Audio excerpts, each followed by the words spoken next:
Hello everyone, good morning. आप सभी का स्वागत है my YouTube channel Indian medical centre में। आज के वीडियो में बताने जा रहे हैं एमिडोरिन इंजेक्शन का यूजेज, डोज और साइड इफेक्ट को एक एक पॉइंट एक्सप्लेन करेंगे। ठीक है, चलिए स्टार्ट करते हैं। सबसे पहले जान लेते हैं कि एमिडोरिन इंजेक्शन क्या होता है। ठीक है, इसका पहला पॉइंट में लिखा है क्या, एमिडोरिन इंजेक्शन एक दवा है जो कि मुख्य रूप से दिल की अनियमित धड़कन के रूप में इस्तेमाल की जाती है। इस्तेमाल का मतलब होता है कि यूज किया जाता है जब आपका दिल यानी कि हार्ट बीट होता है, वह क्या हो जाता है, अनियमित रूप से धड़कता है, तब हम यूज करते हैं एमेडोरिन इंजेक्शन का। ठीक है, ये सिंपल तौर पे डेफिनेशन तौर पे याद रख सकते हैं। इसका दूसरा पॉइंट भी लिखा है कि इसे आईवी आईवी का मतलब हो जाता है इंट्रावेनसली और आईएम का मतलब हो जाता है इंट्रामस्कुलर के रूप में दिया जा सकता है। ठीक है, ये आप दो पॉइंट्स को आप लोग डिफिनेशन के तौर पे याद रख सकते हैं। हम आगे पूरे डिटेल में यूजेज जानते हैं अभी इसका। ठीक है, इसका पहला यूज की बात करें तो दिल की अनियमित धड़कन के रूप में इस्तेमाल किया जा रहा है। वही बात बताया जा रहा है जो कि डिफिनेशन के तौर पे बताए थे कि दिल के अनियमित धड़कन के रूप में इस्तेमाल करते हैं। जब आपका हार्ट बीट होता है, वह क्या हो जाता है, अनियमित रूप से धड़कता है। कौन से पार्ट होता है, इसे बात करते हैं। जैसे कि बोल सकते हैं कि वेंट्रिकल ट्रेकिकार्डिया, जो आपका हार्ट का निचली भाग में वेंट्रिकल ट्रेकिकार्डिया पाया जाता है, वह क्या हो जाता है कि अनियमित रूप से धड़कता है। उसका धड़कन की गति की बात करें तो 150 से 100 से 250 प्रति मिनट के हिसाब से वह धड़कता है। तो उसमें कभी कम कभी ज्यादा होने लगता है, तब हम इस्तेमाल करते हैं एमिडोरिन इंजेक्शन का। उसमें लक्षण के रूप में आपको दिखेंगे कैसे, जैसे कि तेज या अनियमित रूप से धड़केगा, या कभी कभी आपको लक्षण के रूप में वीकनेस, डाइजेशनेस, चक्कर आएगा और चेस्ट में, धड़कन में दर्द महसूस होगा, जो कि क्या हो जाएगा, लक्षण के रूप में दिख सकते हैं। इसके मेडिसिन के रूप में जैसे कि बोल सकते हैं कि एमिडोरिन का इस्तेमाल कर सकते हैं, और बोल सकते हैं कि एंटी अर्थमेटिक से रिलेटेड बहुत सी दवाइयां होते हैं जो कि इस्तेमाल किया जा सकता है वेंट्रिकल ट्रेकिकार्डिया के रूप में। एक तो इंजेक्शन एमिडोरिन इंजेक्शन बता चुके हैं। ठीक है, दूसरा पॉइंट में इसी के बात करें, वेंट्रिकल फिब्रिलेशन। वेंट्रिकल फिब्रिलेशन इसका ही सेकंड पार्ट बोल सकते हैं। वेंट्रिकल फिब्रिलेशन में क्या होता है, वह क्या हो जाता है कि बहुत सीवियर की कंडीशन में बदल जाता है, यानी सेकंड पार्ट बोल सकते हैं। तो वेंट्रिकल फिब्रिलेशन होता है, इसमें सीपीआर जैसे क्या प्रॉब्लम दिख सकता है। जैसे कि बोल सकते हैं इसके लक्षण के रूप में क्या दिखेंगे, इसके लक्षण के रूप में आपका जो होता है कि अचानक क्या हो जाता है कि सांस का रुक जाना, बेहोशी हो जाना, बेहोश हो जाना, और पल्स का जो आपका पल्स होता है, जो मनुष्यों में क्या पल्स हो जाता है, वह क्या हो जाता है कि रुक जाता है, अचानक रुक जाता है, तब हम इस्तेमाल कर सकते हैं एमियोडोरिन इंजेक्शन का। ठीक है, दो पॉइंट। तीसरा पॉइंट में इसमें लिखा हुआ कि सुप्रावेंट्रिकुलर ट्रेकिकार्डिया, एसवीटी, सुप्रावेंट्रिकुलर ट्रेकिकार्डिया में इस्तेमाल किया जाता है। इसमें दिल की धड़कन की बात करें तो जो सुप्रावेंट्रिकुलर ऊपर पाया जाता है, हार्ट के ऊपरी हिस्से में सुप्रावेंट्रिकुलर ट्रेकिकार्डिया पाया जाता है, उसमें क्या हो जाता है कि 150 से 250 प्रति मिनट के हिसाब से धड़कता है। तो उसमें भी क्या हो जाता है कि अनियमित रूप से धड़कने लगता है, तेजी हो जाता है, नियत होता है, या बोल सकते हैं कि अजीब तरह से धड़कता है। ठीक है, सिंपल तरह से याद रख सकते हैं। इसके लक्षण के रूप में आपको दिखेगा डाइजेशनिस होगा और सांस लेने में कठिनाई जैसे क्या हो जाती है महसूस होगा। ये सभी क्या हो जाते हैं सिम्टम के रूप में दिख सकते हैं। ठीक है, और इसमें कुछ मेडिसिन का उपयोग कर सकते हैं, बीटा ब्लॉकर जैसी दवाइयों का इस्तेमाल कर सकते हैं, एंटी एर्थमेटिक्स दवाइयों का इस्तेमाल कर सकते हैं, और सीवियर कंडीशन में होता है तो कैथेटर का इस्तेमाल किया जाता है, जो डायरेक्टली क्या हो जाता है मुंह से क्या हो जाता है हमारे चेस्ट के अंदर डाल दिया जाता है, जिससे कि क्या पंप करवाया जाता है, जिससे कि हार्ट बीट होता है। ठीक है, ये पॉइंट बता चुके हैं। अब आगे पॉइंट में क्या लिखा हुआ है, दूसरा पॉइंट की बात करें तो दिल का स्ट्रोक्स को रोकना या सुधार सुधारना, या जब हार्ट रिदम की खतरा बनता है, वही बात बताया जा रहा है कि जैसे कि बोल सकते हैं कि स्ट्रोक्स जैसी क्या बोलते प्रॉब्लम दिखता है, हार्ट रिदम में किसी प्रकार से खतरा दिखता है, अनियमित रूप से धड़कता है, तब हम इस्तेमाल कर सकते हैं एमिडोरिन का इंजेक्शन का। ठीक है, तीसरा पॉइंट की बात करें कार्डियक अर्टरीज में, हार्ट अर्टरीज या कार्डियक अर्टरीज एक ही बात है। बोल सकते हैं कि कार्डियक अर्टरीज में आपातकालीन के स्थिति में इस्तेमाल किया जा सकता है।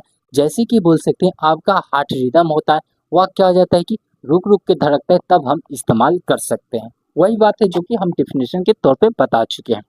ठीक है, 3 पॉइंट्स को आप लोग ध्यान रख सकते हैं। अब बढ़ते हैं इसके डोज की ओर, कितना डोज लेना, डोज मोस्ट इंपॉर्टेंट होने वाला है। ठीक है, डोज की बात करें तो वेंट्रिकल ट्रेकिकार्डिया रहता है या वेंट्रिकल फिब्रिलेशन रहता है। तब हम डोज की इस्तेमाल कैसे करते हैं, आईवी वोवेल्स के रूप में इस्तेमाल करना है और तेजी से देना है। ठीक है, 150 mg के हिसाब से देना है। यहाँ बात किया जाए वेंट्रिकल ट्रेकिकार्डिया और वेंट्रिकल फिब्रिलेशन की बात किया जाए, याद रखिएगा, नहीं तो आगे प्रॉब्लम हो सकता है। ठीक है, इसको याद रखिए, आईवी वोवेल्स के रूप में तेजी से देना, आईवी वोवेल्स बोला जा रहा है, आईवी वोवेल्स के रूप में तेजी से देना 150 mg के हिसाब से प्रति मिनट, 3 से 5 मिनट के अंडर में 150 से 5 कितना है 150 mg तक दिया जा सकता है। ठीक है, आईवी इन्फ्यूजन की बात करें तो 1 mg प्रति मिनट के हिसाब से दे सकते हैं, 6 घंटे तक आप लगातार यूज कर सकते हो। 1 मिनट प्रति मिनट के हिसाब से 1 mg लेना है, 1 mg 1 मिनट में दे देना चाहिए। ठीक है, इसके बाद में लिखा हुआ है, इसके बाद में 0.5 mg के हिसाब से आप 18 घंटे तक दे सकते हैं। 0.5 mg के हिसाब से उसके बॉडी में डालिए और 18 घंटे तक दिया जा सकता है। प्रति मिनट के हिसाब 0.5 mg के हिसाब से प्रति मिनट, यानी बोल सकते हैं कि 1 मिनट में 0.5 mg उसके बॉडी में जाना चाहिए, तब आप 18 घंटा तक प्रयोग कर सकते हैं। ठीक है, दूसरा पॉइंट में लिखा है डोज की बात करें तो सुप्रावेंट्रिकुलर ट्रेकिकार्डिया, इस वीटी में या वहां बताया गया था क्या वीटी, और बताया गया था वीएफ में बताया गया सुप्रा वेंट्रिकुलर ट्रेकिकार्डिया और सुप्रा वेंट्रिकुलर बोल सकते हैं कि वेंट्रिकुलर फिब्रिलेशन को बताए थे। यहाँ बताया जाए सुप्रा ट्रेकिकार्डिया, इस वीटी को बता रहे हैं। ठीक है, आईवी वोवेल्स के रूप में रहता है तो 5 से 10 mg प्रति केजी के हिसाब से दिया जा सकता है। शरीर के वजन को नापिए, फिर आप इसको डोज को कैलकुलेट करके आईवी वोवेल्स के रूप में दे सकते हैं। और आईवी इन्फ्यूजन आवश्यकता के अनुसार, आवश्यकता पड़ता है तब आईवी इन्फ्यूजन दीजिए, नहीं तो नहीं भी दे सकते हैं, कोई दिक्कत की बात नहीं है। ठीक है, 2 पॉइंट्स को याद रखिए। अब तीसरा पॉइंट में लिखा है क्या हार्ट हार्ट बोल सकते हैं हार्ट अर्टरीज और कार्डियक अर्टरीज, हार्ट अर्टरीज और कार्डियक अर्टरीज में डोज की बात करें तो आईवी वोवेल्स के रूप में देंगे तो 300 mg जल्दी से जल्दी दिया जा सकता है, और अगर आवश्यकता पड़े तो 150 mg के अतिरिक्त भी दिया जा सकता है, 150 mg तक दे सकते हैं, और उससे ज़्यादा तो बिल्कुल नहीं दीजिए तो बढ़िया रहेगा, नहीं तो और ज़्यादा खतरा बन सकता है।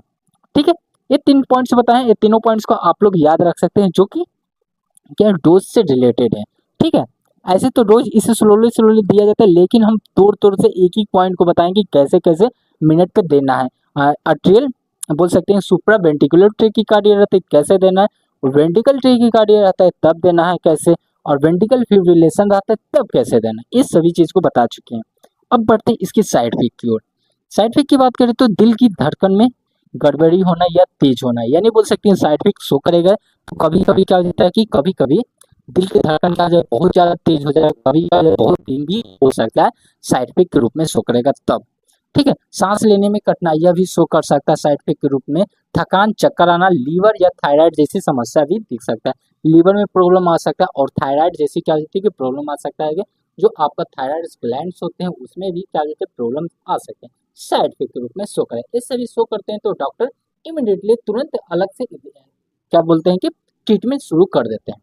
ठीक है, अब बात करते हैं इसके प्रिकॉशन के और कौन से मरीज को देना है और कौन से मरीज को नहीं देना है।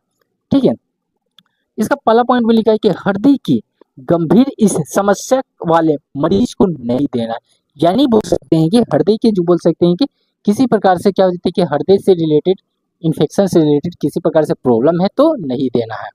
ठीक है, लीवर या थायराइड वाली समस्या वाले मरीज को नहीं देना है, ऐसे साइड इफेक्ट रूप में भी बता चुके हैं कि लीवर और थायराइड जैसी प्रॉब्लम शो कर सकता है, इसलिए बिल्कुल नहीं देना है। लीवर की प्रॉब्लम है या थायराइड की प्रॉब्लम से तो ये सबको नजर रखते हुए बिल्कुल उपयोग नहीं कर सकते एमेडोरिन इंजेक्शन का। ठीक है, गर्भवती या स्तनपान करने वाली महिलाओं को भी बिल्कुल नहीं देना है। ठीक है, ये 3 पॉइंट्स बताएं जो कि प्रिकॉशन के रूप में है। आपको इसका पूरा डिटेल में नोट चाहिए हिंदी प्लस इंग्लिश भाषा में, तो आप मेरे टेलीग्राम चैनल को ज्वाइन कीजिए, और किसी प्रकार का डाउट रहता है तो कमेंट बॉक्स में मैसेज करिए, हम हर एक का कमेंट का रिप्लाई करेंगे।